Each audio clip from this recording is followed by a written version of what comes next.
Bonjour, c'est Marie-Ange de Macadam 38. Alors voilà une des pages de cet album, de ce mini-album que j'ai inclus dans une valisette dont les dimensions sont parfaitement adaptées. Et donc, je vous ai fait la structure et maintenant je vais vous faire juste une page de cet album. Cette page-ci, j'ai déjà fait le tuto. Mais donc, il y a toujours une grande page 30 qu'on ne peut pas découper dans un album. Donc, je vais vous montrer comment la réaliser. Dans ce nouvel album, dont je viens de vous faire la structure en U, 1, 6, 1, 2, 3, 6 et 6. Donc, une structure en U simple à réaliser. Et je vais mettre sur le milieu de mon album, vous voyez, j'ai encore rien fait. Je vais vous faire le tuto de cette pliage, de cette feuille 30. J'ai prélevé cette feuille 30 là, qui me paraît bien appropriée pour faire ce tuto de la page 30. Alors, première chose à faire, on va la plier en deux à l'envers on veut voir apparaître ce motif là, donc on fait un premier pli, on partage en deux cette première chose, on partage en deux. Alors, est-ce que je vais retrouver mon stylo? Oui. Donc déjà, on la plie en deux dans le sens comme ceci, la montagne vers vous, hein, donc c'est le pliage dans ce sens là. Ensuite, on va la plier en diagonale. Et là, on fait un pliage dans le mode vallée. Donc, je fais ma première diagonale. Donc, mon plioir, c'est cet outil de pâtisserie. Et dans l'autre sens. Comme ceci, comme ceci. Donc, je vous le traduis par un schéma. Donc, nous avons ceci, notre page 30. Nous faisons donc deux diagonales qui sont en mode vallée, c'est-à-dire le pli en mode vallée comme ceci, et le pli ici qui est en montagne, c'est-à-dire rétubérant.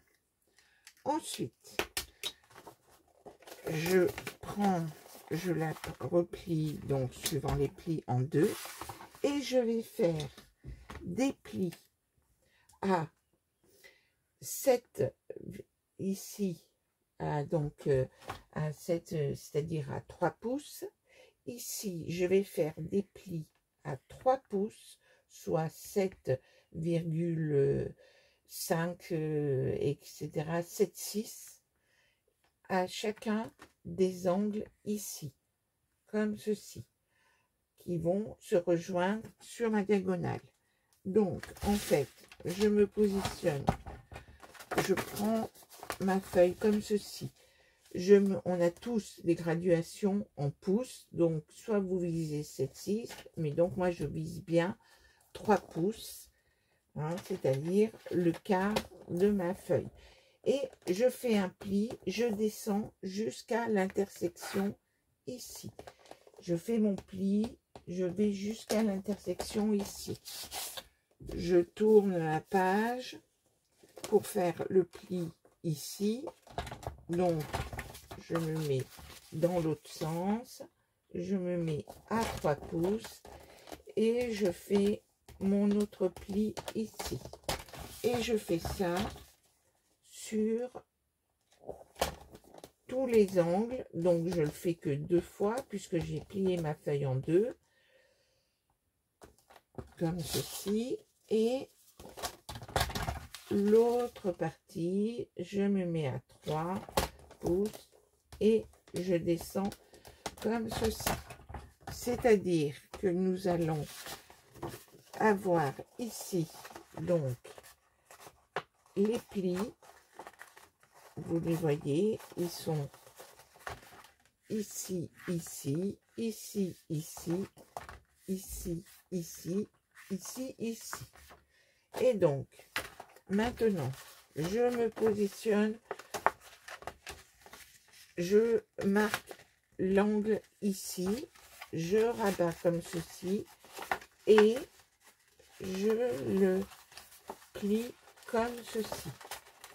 Donc, je vise bien. Et donc, ici, vous voyez, je marque mes plis ici. Là, je prends le pli ici, je repère le milieu ici, je rabats, ça se plie tout seul, entre guillemets. Comme ceci, je prends mon autre angle, je repère l'angle ici, et je rabats comme ceci. Et le dernier, je repère l'angle ici, je repère ici et je plie. Et donc, nous avons obtenu notre pliage de la feuille 30. Alors, faites attention s'il y a un sens sur votre papier, comme moi ici, où je voulais que mon écriture apparaisse comme ceci. Ici, je n'ai pas de sens. Ici, je n'ai pas de sens. Quel que soit l'endroit où je me positionne, j'ai donc ce pliage ici. Alors, il nous faut recouvrir les parties. Pour cela, je prélève dans ces nouveaux blocs de cardstock que je viens de découvrir et que je trouve très chouette. J'ai prélevé cette couleur-là, dont les dimensions sont exactement la largeur de mon pliage. Et donc, ici, ça va donc mesurer 6 pouces, 15-25. Donc, alors, soit vous faites un petit repère. Alors, on peut faire un petit repère, hein, ce sera plus simple. Je fais un petit repère ici. Mais si je ne me suis pas trompée, nous avons ici la marque qui est à 15-20. C'est à 15,5. Faites le pli à 15,5. Comme ça, ce sera plus juste. Pli à 15,5 dans une feuille qui mesure 15 par 30. Vous faites le pli à 15,5, donc qui se trouve ici. Voici, je fais mon pli et je coupe 1,5 cm plus loin pour attacher la page, comme ceci. Ok, et cela va pouvoir venir se mettre parfaitement comme ça. Ensuite, il nous faut, dans cette chute-là, ben, je vais carrément, je vais pas la découper, je vais la coller en bas de ma page. Mais avant, il va falloir faire la fermeture de cette page, et pour cela, réaliser un petit, ces petites choses-là. Alors, pour cela, avec ma perfo ronde, j'ai découpé 3 petits ronds de 2 cm. J'ai fait 3 fois pour que ce soit plus épais. Donc, je découpe 3 fois des petits ronds qui mesurent 2,5 cm. Alors, vous pouvez utiliser des autres brades qui permettront de faire un arrêt. Mais là, je fais mon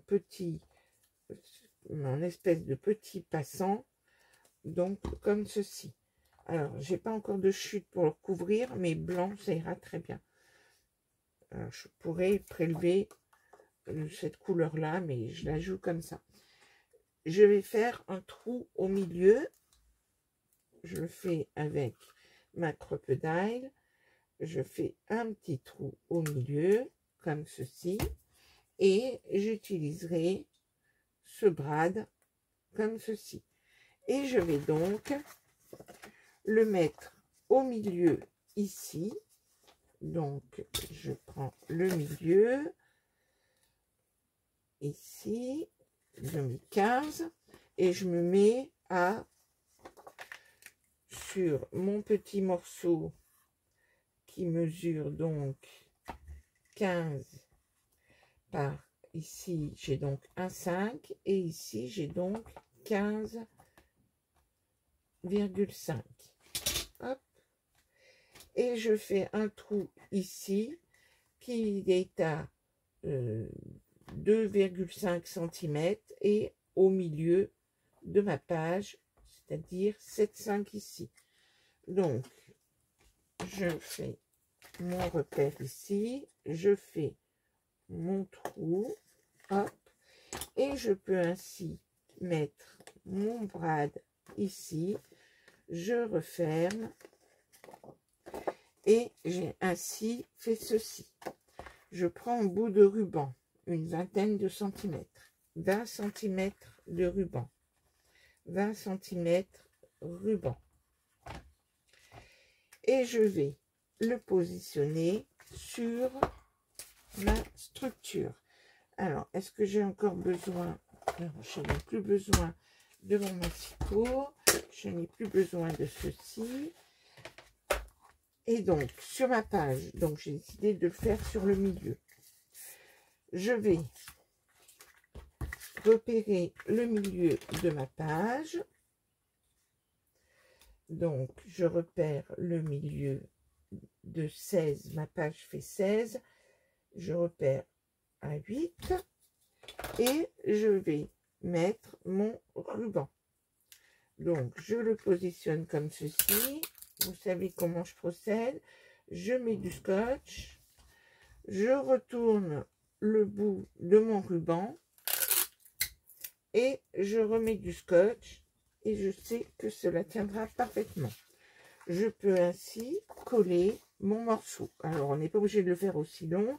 On peut bien sûr l'ajuster et ne mettre que les centimètres, mais ce n'est pas gênant que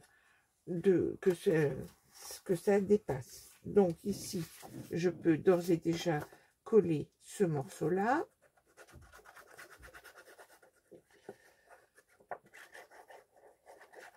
Voilà.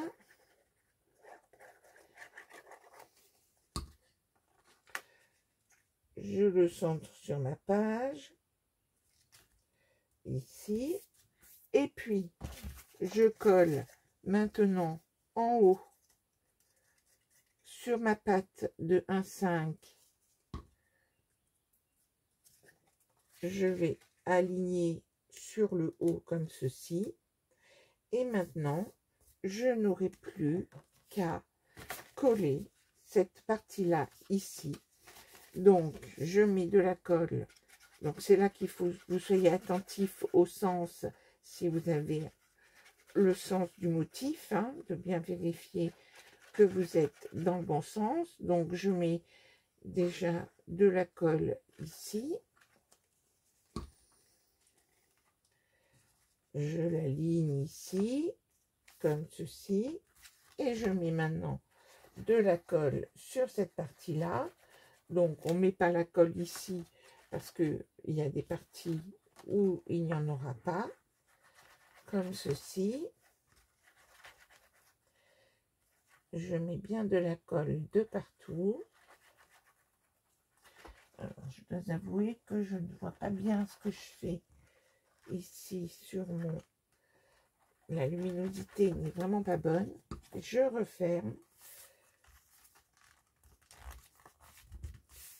Et donc, voici, hop, mon pop-up qui est donc terminé, tout simplement. Et donc, on ferme.